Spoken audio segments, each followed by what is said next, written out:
happy to see you. Some stories don't begin with once upon a time. Some begin right here. If you've ever lost an argument because you couldn't explain your point clearly, if you've ever believed something deeply but couldn't say why, if you've ever felt stuck in a problem with no way out, then this video is not just for you, it is meant for you. You're about to learn the exact system that one man used over 2,000 years ago to change the way humanity thinks forever. This is not another list of tricks or shortcuts. This is the Socratic Method, a powerful questioning technique that reveals truth through dialogue. So stay with me till the end, because once you learn to ask the right questions, you will never see the world the same way again.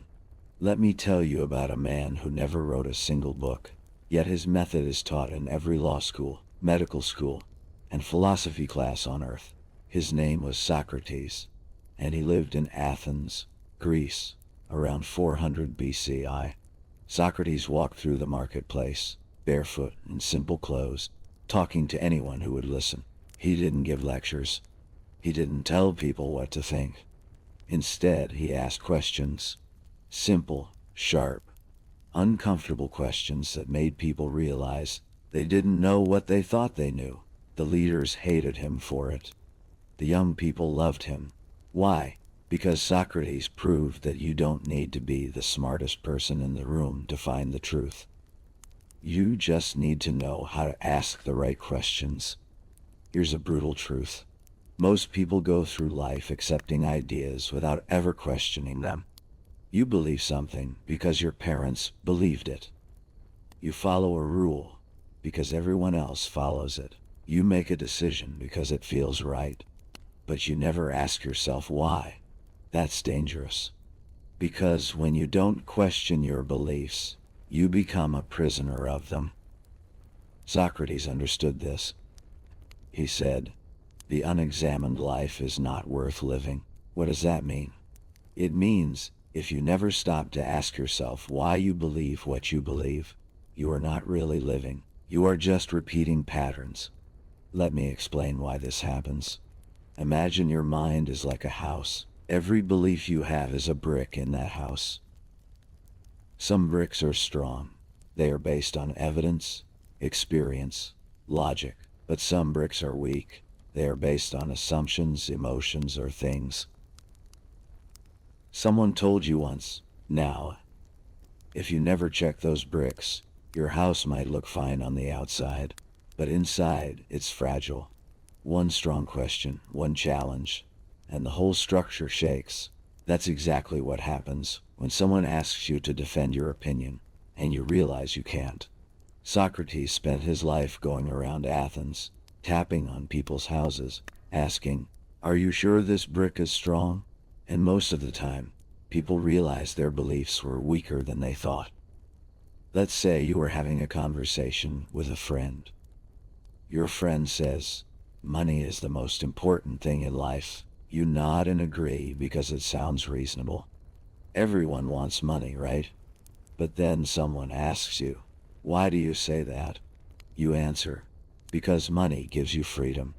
They ask, "What kind of freedom?" You say, "Freedom to do what you want." They ask again, "But if you have all the money in the world and no health, can you do what you want?" Suddenly you pause. You realize that maybe money isn't the most important thing. Maybe health is, or maybe time, or relationships. This is the Socratic Method in action. The person didn't tell you that you were wrong. They just asked questions that made you discover the truth yourself. Now imagine this. You are in the same conversation, but this time you know the Socratic Method. Your friend says, "Money is the most important thing in life." Instead of nodding, you ask, "What do you mean by important?" They say, "It solves all your problems." You ask, "Can money solve loneliness?" They stop. They say, "Well, no, but it can make life easier." You ask, "Easier than what?" Now they are thinking deeper. They are examining their own belief. And by the end of the conversation, both of you have a clearer, stronger understanding of what really matters. From now on, whenever you hear someone make a bold statement, don't just accept it or reject it. Ask a question. Ask, what do you mean by that? Or can you give me an example? Or is that always true? Because every time you ask a question, you sharpen your mind and help others sharpen theirs. Here's what most people never realize. Questions are more powerful than answers. An answer closes a door. A question opens 10 more.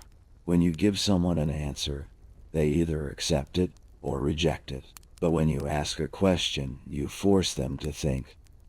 You force them to go inside their own mind and search for the truth. Socrates never claimed to have all the answers. In fact, he said, "I know that I know nothing." That sounds strange, right? How can the wisest man in Athens say he knows nothing? Because he understood something most people don't. The more you learn, the more you realize how much you don't know. Ignorance isn't the problem. Thinking you know everything when you don't. That's the problem. Let me tell you something no one talks about. The Socratic Method is not just for philosophy or debates. It's for everyday life. You can use it in your job, in your relationships, in your own mind when you are trying to make a decision. Let's break it down into a system you can apply right now. Step 1. Identify the claim. Every conversation, every belief, every decision starts with a claim. A claim is a statement someone presents as true. For example, this is the best way to solve the problem, or I should quit my job, or this diet will make me healthy. Most people hear a claim and either agree or disagree based on how they feel. But Socrates taught us to do something different. Stop and identify the claim clearly. Write it down if you need to. Make sure you understand exactly what is being said. Here's a brutal truth. Most arguments happen because people are talking about different things without realizing it. One person says, we should focus on results, and another says, we should focus on people. They argue for hours, but they never stop to ask, what do we mean by focus? Or what kind of results? Step 1 prevents that confusion. Let's say your manager at work tells you, we need to work faster. That's a claim. But what does it mean? Faster than what? Faster at what cost? Faster than who? If you don't clarify the claim, you might start rushing through tasks, making mistakes, and causing more problems. But if you ask, what specifically do you want us to speed up? Or what is the current speed? And what is the goal? You turn a vague statement into a clear direction. From now on, whenever someone makes a claim, pause for a second and identify it. Ask yourself, what exactly are they saying? Because clarity is the foundation of truth. Step 2. Ask for clarification. Once you have identified the claim, the next step is to dig deeper. Clarification questions are questions that help you understand the meaning behind the words. They are not attacks. They are not arguments. They are simply requests for more information. For example, if someone says, success is about hard work, you can ask, what do you mean by success? Or what kind of hard work are you talking about? These questions force the person to define their terms, and often they realize they haven't thought it through. Here's why this step is so powerful. Most beliefs are built on vague ideas. People use words like freedom, happiness, justice, success, but they never define what those words mean to them. Socrates understood that language is a tool, and if you don't sharpen your tools, you can't build anything strong. Let me explain why this happens. Imagine you and your friend are building a house together. You say, let's build a big house. Your friend agrees. You both start working. But after a few weeks, you realize your friend's idea of big is completely different from yours. You wanted 3 bedrooms. They wanted 10. Now you are frustrated because you wasted time and energy on a project you didn't agree on. That's exactly what happens in conversations when you skip clarification. Let's say you are talking to a family member who says, "Young people today have no respect." Instead of getting defensive or agreeing blindly, you ask, "What do you mean by respect?" They might say, "They don't listen to elders." You ask, "Can you give me an example?" They tell you a story. Suddenly you are not arguing. You are understanding each other. And maybe you realize they have a point. Or maybe they realize their claim was too broad. Either way, both of you learned something. Now imagine this.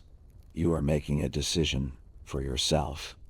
You think, "I need to be more productive." But then you ask yourself, what do I mean by productive? Do you mean working more hours, finishing more tasks, or creating more value? When you clarify your own thinking, you make better decisions. From now on, whenever you hear a claim, ask for clarification. Ask, "What do you mean by that word?" Or can you be more specific? Because precise thinking leads to precise action. Step 3. Challenge assumptions. Every claim is built on assumptions. An assumption is something you believe to be true without proof. Most people never question their assumptions, and that's where problems start. Socrates taught us to dig into assumptions and examine them carefully. For example, if someone says, "I need to go to university to be successful," the assumption is that success requires a university degree. But is that always true? What about people who succeeded without a degree? What about people with degrees who are not successful? When you challenge an assumption, you are not saying the person is wrong. You are testing the strength of their beliefs. Here's a brutal truth. Most of your beliefs are not really yours.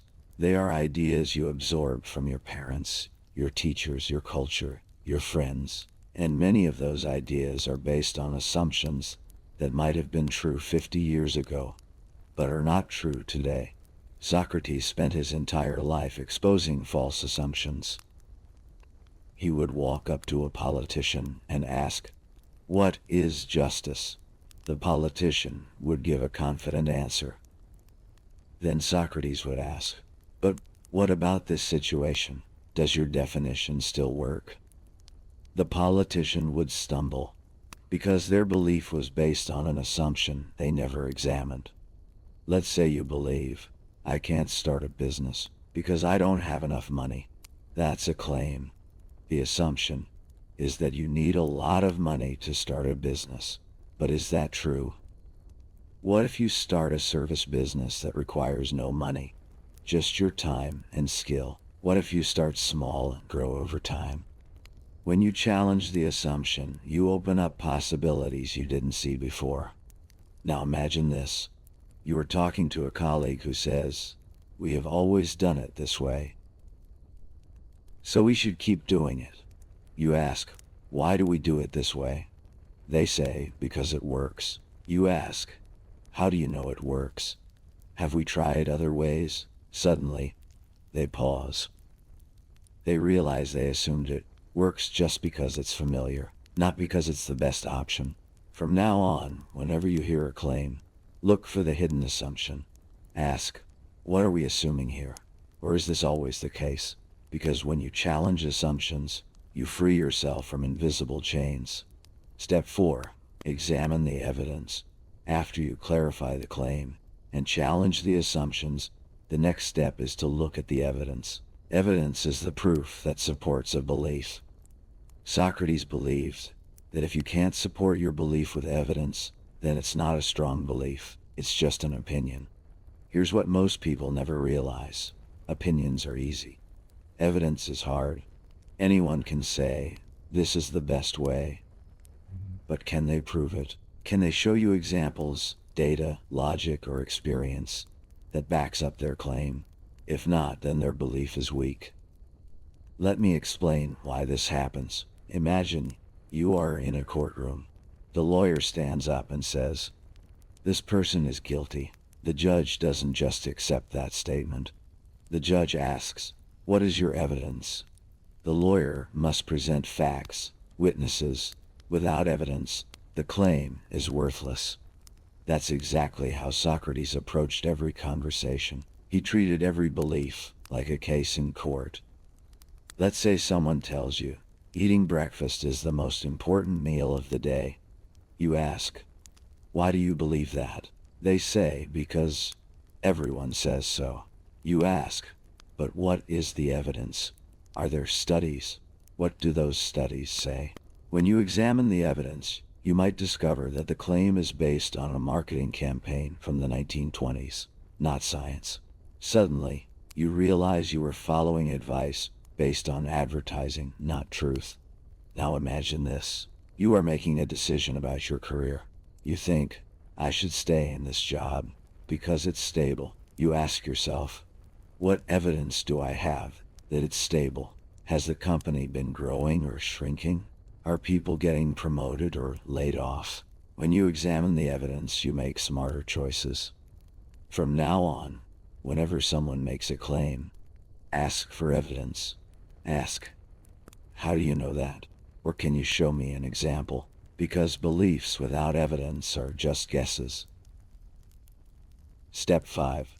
Explore the consequences. Every belief, every decision, every action has consequences. Socrates taught us to think ahead and ask, if this is true, what else must be true? If we do this, what will happen next? Most people live in the moment. They make decisions based on how they feel right now, without thinking about what comes next. But wise people think in chains. They see the ripple effects. Here's a brutal truth. Every choice you make today creates the life you live tomorrow. If you don't examine the consequences of your beliefs, you will end up somewhere you never wanted to be. Let me explain why this happens. Imagine you are standing at a crossroads. One path looks easy and comfortable. The other looks hard and uncertain. Most people choose the easy path without asking, where does this path lead in 5 years? Socrates would ask that question. He would say, if you choose comfort now, what will you lose later? If you choose difficulty now, what will you gain later? Let's say you believe, I should avoid conflict to keep the peace. That sounds nice, right? But what are the consequences? If you avoid conflict, you never speak up. You never set boundaries. Over time, people take advantage of you, and you end up resentful and exhausted. When you explore the consequences, you realize that avoiding conflict doesn't keep the peace. It destroys it slowly. Now imagine this. You are in a meeting, and someone suggests a new strategy. Instead of just agreeing or disagreeing, you ask, if we do this, what happens next? What are the risks? What are the benefits? What will this cost us in time, money, or energy? When you explore consequences, you make decisions based on reality, not hope. From now on, whenever you face a decision, ask yourself, what happens if I do this? What happens if I don't? Because the ability to see consequences is the difference between wisdom and foolishness. Step 6. Seek alternative perspectives. Socrates never believed that one person had all the answers. He believed that truth emerges through dialogue, through the exchange of different viewpoints. This step is about opening your mind and asking, what would someone else think? What am I missing? Here's what most people never realize. Your perspective is limited by your experience. You can only see the world through your own eyes. But the world is much bigger than your experience. If you want to find truth, you need to listen to perspectives that challenge your own. Let me tell you something no one talks about. The smartest people in history were not the ones who had all the answers. They were the ones who asked the best questions and listened to the best answers from others. Socrates didn't walk around Athens telling people what to think. He walked around asking, what do you think? And then he listened carefully. Let's say you believe remote work is better than office work. That might be true for you. But what about someone who lives alone and feels isolated at home? What about someone who has young children and can't focus? When you seek alternative perspectives, you realize that what works for you might not work for everyone. Now imagine this. You are planning a project at work. You think you have the perfect plan. But instead of just starting, you ask your team, what do you think? What could go wrong? What am I not seeing? When you invite other perspectives, you catch mistakes before they happen. From now on, whenever you form a belief, ask yourself, what would someone who disagrees with me say? How would they see this differently? Because truth is not found in one mind. It's found in the conversation between many minds. Step 7. Refine your position. After all these steps, you arrive at the final stage. This is where you take everything you learn through questioning and build a stronger, clearer belief. Socrates didn't destroy people's beliefs for fun. He destroyed weak beliefs so they could build stronger ones. Here's a brutal truth. Most people defend their beliefs like they are defending their identity. If someone challenges their belief, they feel attacked. But Socrates taught a different way. He said, if my belief is wrong, I want to know. If my belief is weak, I want to make it stronger. That takes courage. Let me explain why this happens. Imagine you are a sculptor. You have a block of marble and you want to create a statue. At first, you chip away the rough edges. You remove the parts that don't belong. It looks messy. It looks like you are destroying something. But you are not destroying, you are revealing. You are uncovering the statue that was hidden inside. That's exactly what the Socratic Method does to your beliefs. Let's say you started with the belief, money is the most important thing in life. After questioning, you realize that money is important, but only as a tool. What really matters is what money allows you to do. Spend time with loved ones. Stay healthy. Pursue meaningful work. Now your belief is refined. It's stronger because it survived the test of questioning. Now imagine this. You go through all 7 steps with a decision you need to make. You identify the claim, clarify the meaning, challenge assumptions, examine evidence, explore consequences, seek other perspectives, and refine your position. By the end, you have a decision that is not based on emotion or habit. It's based on deep, clear thinking. From now on, whenever you form a belief, treat it like a work of art. Keep refining it, keep testing it, keep making it stronger. Because a belief that can't survive questioning is not worth holding. Let's review what we learned. Step 1. Step 2. Ask for clarification. Step 3. Step 4. Examine the evidence. Step 5. Explore the consequences. Step 6. Step 7. Refine your position. If you apply these steps every day, you will become someone who thinks clearly, speaks confidently, and makes better decisions. But more than that, you will become someone who seeks truth, not comfort. Someone who asks questions, not just accepts answers. Someone who examines life.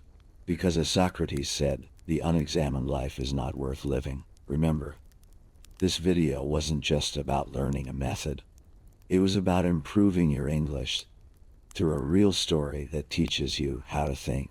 Every sentence helps you grow your language and your mind at the same time. If this helped you see the world differently, then you understand the power of questions. Socrates never wrote a book, but his questions changed history. Now you have those same questions in your hands.